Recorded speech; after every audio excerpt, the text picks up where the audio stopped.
సంక్రాంతి పండుగను పురస్కరించుకుని private travels యాజమాన్యాలు ఇష్టారాజ్యంగా వ్యవహరిస్తున్నాయనే విమర్శలు వస్తున్నా మామూలు రోజుల్లో ఛార్జీల కంటే 4 రెట్లు పెంచేశాయి. దీనిపై ప్రయాణికుల్లో తీవ్ర ఆగ్రహం వ్యక్తమవుతోంది.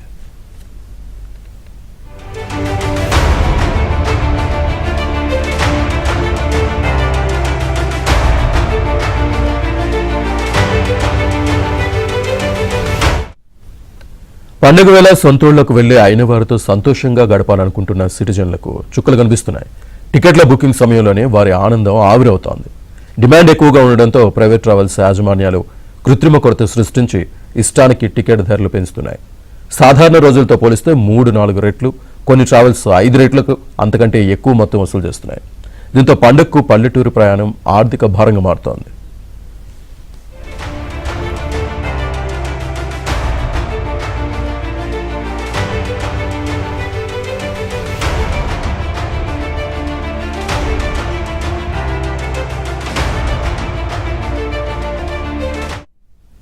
రెండు నెలల ముందే రైళ్లలో టికెట్ బుకింగ్ మొదలు కాగా వారం 10 రోజుల్లోనే పూర్తయ్యాయి.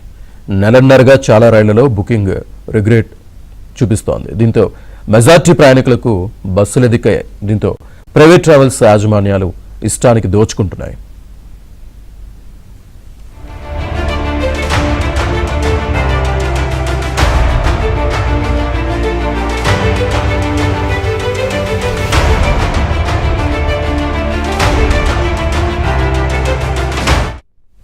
సంక్రాంతి నెల 14, 15, 16 తేదీల్లో 3 రోజుల పాటు నిర్వహించుకుంటూ ఉంటారు.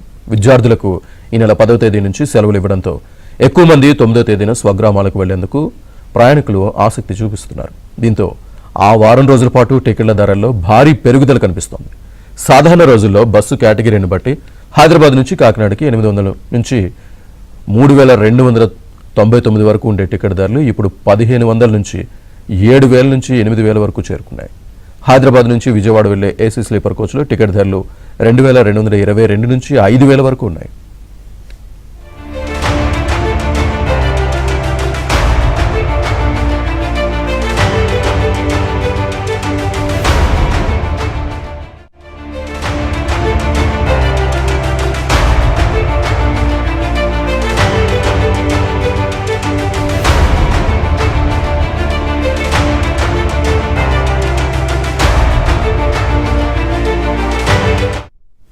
నాన్ ఏసీ కోచ్లో ఈ ధరలు 1,349 నుంచి 2,699, వోల్వో సర్వీసుల్లో 4,239 నుంచి 4,799, అంతకంటే ఎక్కువ ఛార్జీలు వసూలు చేస్తున్నారు. హైదరాబాద్ నుంచి విశాఖపట్నం వెళ్లే ఏసీ స్లీపర్ బస్సులో సీట్ల ధరలు 3,899 నుంచి 6,349 వరకు ఉన్నాయి. వోల్వో బస్సులో టికెట్ ధరలు దూరాన్ని బట్టి 7,000 వరకు ఉండడం గమనార్హం. తిరుగు ప్రయాణంలోనూ 16 నుంచి 20వ తేదీ వరకు టికెట్ ధరలు ఎక్కువగానే ఉన్నాయి. నగరం నుంచి నిజామాబాద్, ఆదిలాబాద్, కొత్తగూడెం వెళ్లే ప్రైవేట్ ట్రావెల్స్లోనూ టికెట్ రేట్లలో పెరుగుదల కనిపిస్తోంది.